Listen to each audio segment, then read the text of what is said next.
ইস, একলা একলা মায়া দেখা বিয়ে শাদি ঠিক করে এলাম, এগুলো কোনো কাম করলাম? মায়ার সম্বন্ধে জানি না ভালো মন্দ, মায়া কেমন, মায়ার ফ্যামিলি কেমন। উফো, আমার এলাকার ছোট ভাইগুলো তো ওই মায়া পড়ে, অগদারে তো জিগাইলে মায়ের চরিত্র সম্পর্কে জানা যাইব। মায়ের চরিত্র কেমন, যাই অগদারে জিগাই দিব। কিরে, রাশিদ ভাইয়ের বলে বিয়া কোন বিয়া করে তুই জানোস? আমি জানি না, আনলেই জানো মানে সমস্যা নেই। কিরে ছোট ভাই, তোর আয় জায়গায়? আরে বেটা, তোকের বেটা বিচ্ছেদ, তোকের বেটার লগে ইম্পর্টেন্ট কথা আছে বেটা। আচ্ছা ভাই, কি ইম্পর্টেন্ট কথা? আর কি জানি শুনলাম। আরে ভাই ঠিকই শুনছিস বেটা, ওই যে একটা বিয়া শাদির ব্যাপার হইছিল কথাবার্তি, ওই যে মিতু নামে। কি? মিতু আমার ক্লাসমেট? ওই মিতুই কেমন রে?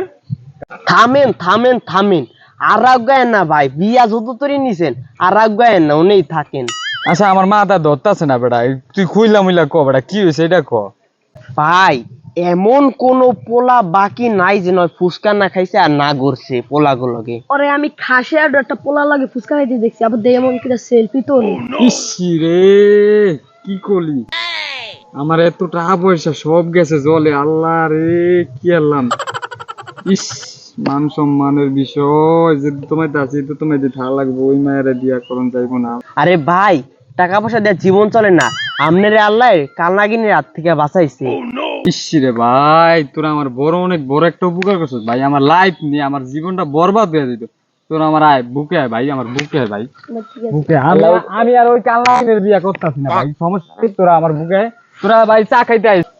মামা বুঝছোস, বড় ভাই যে মায়ের কথা কয়, এই মায়া হইছে আমার মনে করলেন গার্লফ্রেন্ড। কি কছে?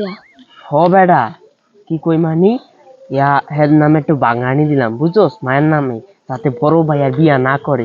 বিয়া না করলে তো আমার মৃত্যু তো আমারই, বুঝোস নাই?